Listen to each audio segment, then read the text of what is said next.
to know that they are fortified wines, yes, made mainly from Palomino grape, and from these very unique white soils that are in Jerez region. It's called Albariza. Yes, very white soils. So Palomino is quite neutral, but it's very suitable later to make it into the fortified wines.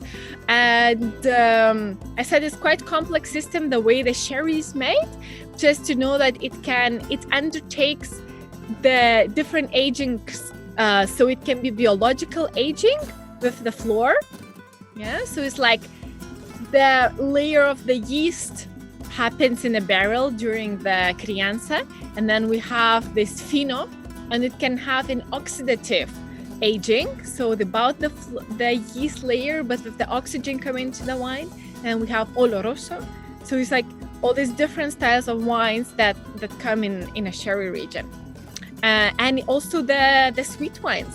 So the sweet wines normally come from Pedro Ximenez-The grape, from the grapes that are dried in the sun, in a hot sun. So they accumulate sugar, and then they make this super luscious, sweet wines.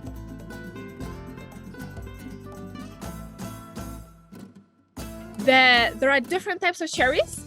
Let's see, a fino, the one that overtakes biological aging.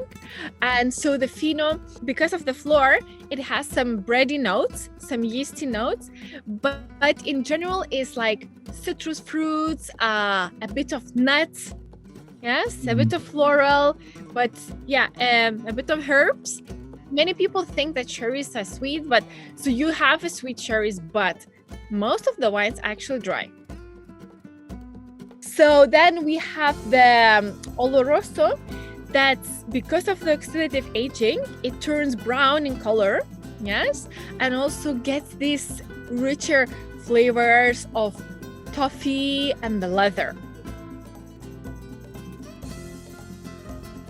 Then the Amontillado kind of has both. So it has also these nutty flavors and a bit of the toffee. So it has a bit of combination of both because it goes through biological and then the oxidative aging. And then we have the Pedro Ximenez. That is the one that is sweet. That is the one that's really sweet, can be probably sweetest wine you would ever try.